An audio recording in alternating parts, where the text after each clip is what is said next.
Hi everyone. I wanted to come back and show you a few more things about inking. I will do that. I just decided from now on when I'm working on something and I want to do a little inking, I'll come in and show you what I'm doing, okay? So this is Brenda from My Papercrafting Life, and I am building a layout using the Advisor Escape Bundle. Here it is. Here's the tone on tone, Montego Bay.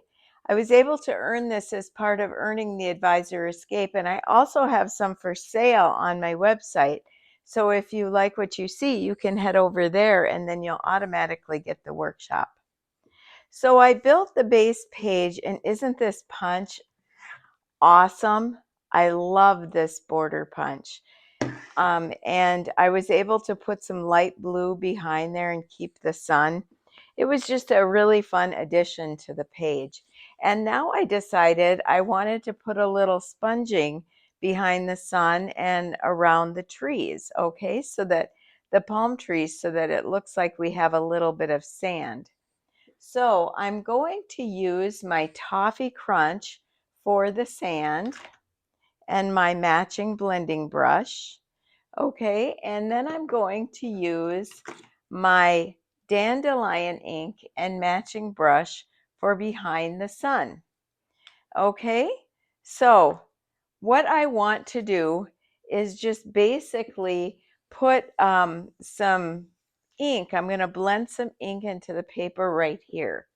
It's so easy to do. Now I want to have a piece of scratch paper to pounce this off when I get ink on the dandelion and the toffee crunch, so that it doesn't make a splotch, a big splotch. And I'll show you what that looks like. In fact, I'll get white so that you can really see what that looks like. Dandelion won't show as much of a splotch because it is a lighter ink. I don't believe in, there's a lot of varying opinions out there, but I don't take my ink and put it on a craft mat or a paper bag and pick it up from there, because I feel like I'm losing some of the best ink doing that. And so I just rub my brush on my ink pad, okay? And you may not even be able to see that. Dandelion doesn't leave much of a big splotch, but I'm so accustomed to just pouncing it off and then go ahead and put a circle. And I kind of estimated right now where I want that circle of ink. And look at that. That's going to leave a little bit of a shadow.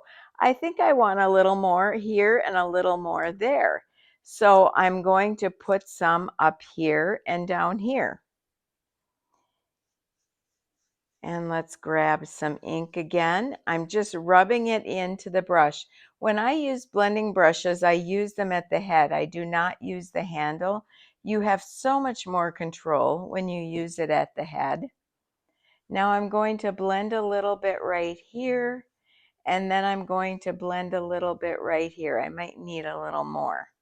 This is a very light ink. Okay. That pouncing off is just a habit of mine through the years. So I've got this nice yellow splotch. Now when I store my inks in my ink holder, I'll go ahead and put it in there. Isn't this awesome? Fits right in the storage organizer. I put it upside down. Now I put it upside down, and then I'm going to go ahead and grab the lid and put that on there. I store it upside down because you see when you open an ink, it's right there at the top of the bottom. I turn it over so that I always have fresh ink. Okay? And that's the only reason I do it. You don't have to do it that way if you don't want, but I love it, and I love this ink storage. Okay? Now I'm going to, let's see, let's check that sun and make sure. Oh, that's so nice just to have that little golden ray around it. So now I'm going to put some circular toffee crunch that looks like sand. So I've got my toffee crunch, and I'm going to do the same thing, hold the head of the brush and rub it around there and pounce it off. And you see, I won't get that look now. When I pounce it off, I won't get that look. I'm just going to go very softly. If you find that your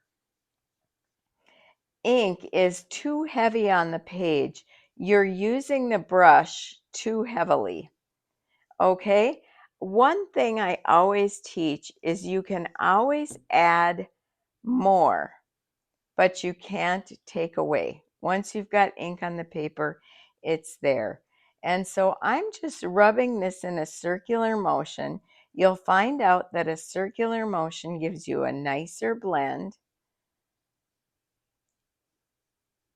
And there we go. Now let's see how that looks. Oh, see, that gives me just a little bit of that sand look that I was looking for. Now, I don't have to put it over here on this one because this bottom is going right onto the printed paper. So I don't necessarily want to do that over there. I could go right on the corner here to make it look like sand. Now, if you don't want to get any on your paper, I'm using the tip of my brush to do this. If you don't want to get any on your paper, then you'll want to put some place and peel tape there to keep it away from the paper, and just rub it in a circular motion, and you'll see I'm tilting my brush up to only use the head of it. Okay, so I'm going to put the lid on, and you'll see you've got a little bit of sand behind there, a little bit of a sand look.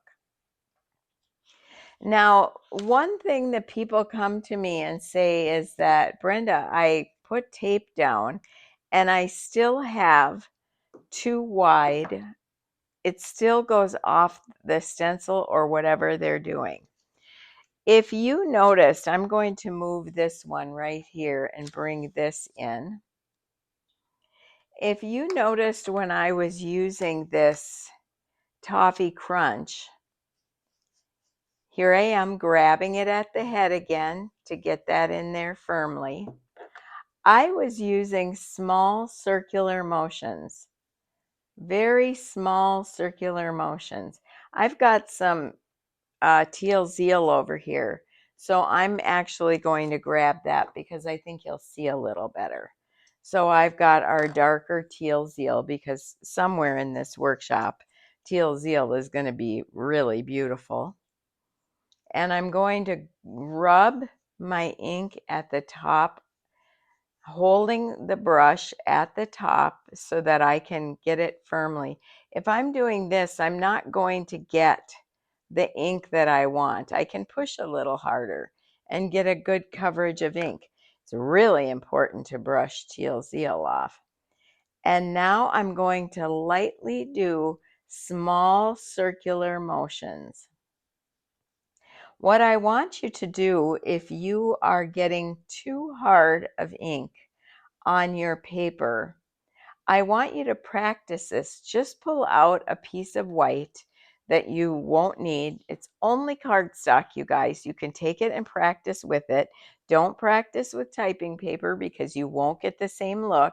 So practice with a piece of scrap white cardstock and practice doing that nice light circle, holding your brush at the top and putting it directly on the ink. Okay, pounce it off and then start up in the air before you even touch the paper. And then you're going to do nice light circular motions. Now, if you do something like this and you practice, don't throw this away, because if you have a die cut or something that you can throw in there, do it and you'll have a nice light blue die cut. And it won't be long before we have some at Creative Memories. So, you want to utilize all of that all the time. So, oh my goodness, isn't that fun? That's your lesson for today.